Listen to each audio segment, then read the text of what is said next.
We're now going to touch base about the concept of embedded system software flow.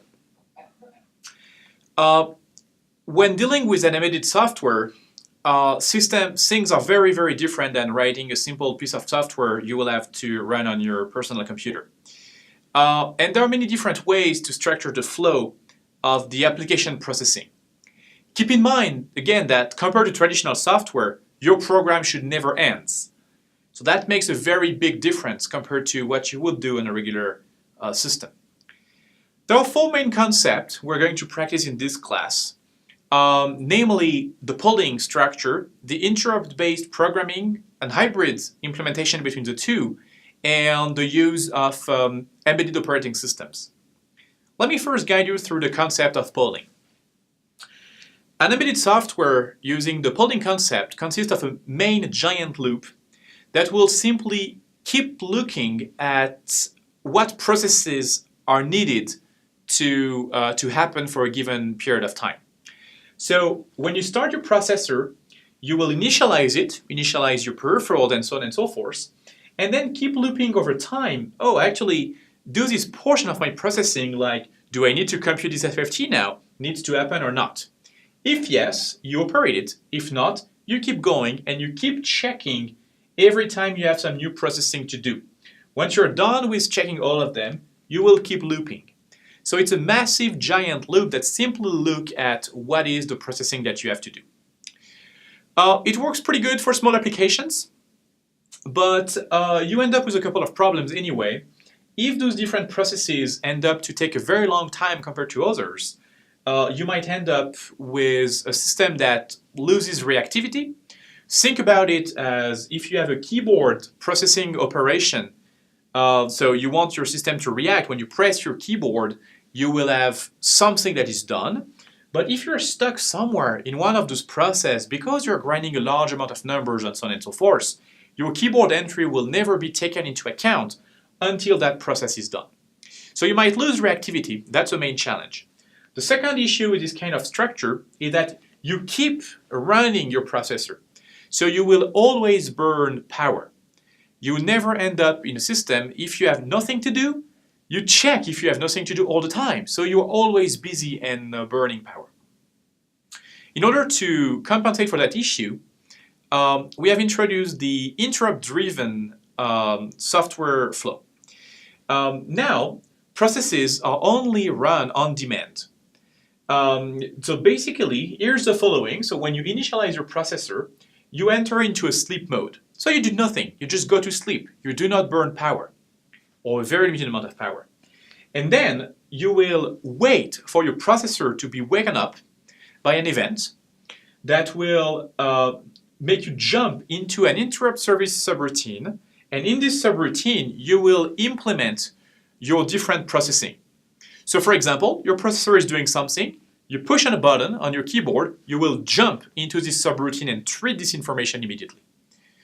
And you can do that for all your different processes. Once you're done treating this process, you go back to sleep mode until you have a new interrupt kicking in. There are a couple of concepts that follows with that.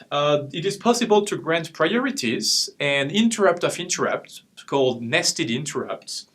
So for instance, my keyboard, if I want to have a large reactivity on that process, I might want to give it a higher priority than a lower priority task that will simply grind number when I have enough time to do that.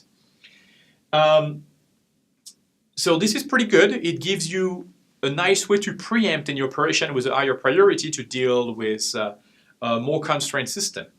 Now, the problem is the following. What happens if a high priority task takes a long processing time?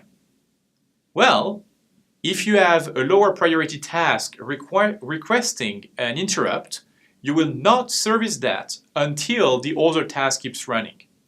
So you might end up again with a system where you lose reactivity. So what is typically preferred in those conditions is to use what I call a hybrid architecture that consists of both polling and interrupt driven. Here's the following. Now, think about it as having a traditional polling loop, but this polling loop will only check if some flags are up. So if you require processing.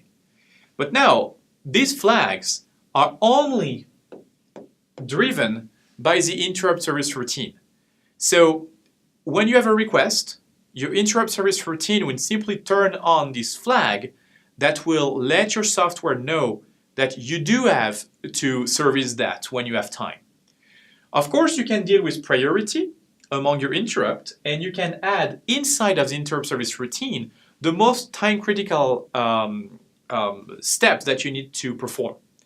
As an example, if you implement an I2C interface or a UART interface, you might react immediately when a message is incoming, but instead of treating this message, you want to take this message, store that in a queue, acknowledge the fact that you received the message, and then treat the message when you have enough time in your massive polling loop. This system still allows you to enter into a sleep mode because we will be waken up by the interrupts. Last but not least, we can handle concurrent processes using an operating system. Not any operating system, of course, because we are very much resource constrained, but we will be able to use real-time operating system or embedded systems. We'll cover that in a future lecture. And here is a typical story. Now, after initialization, you initialize your operating system and you trigger an OS task scheduler. This OS task scheduler will take care of a couple of things. Sharing concurrent use of the processor, so it will simply give some arbitration between the different processes that needs to be executed. It will deal with priorities. It will deal with real-time constraints if there are any. And it will deal with sleep mode. So basically, your operating system will be able to process a task that needs to be processed before a given deadline.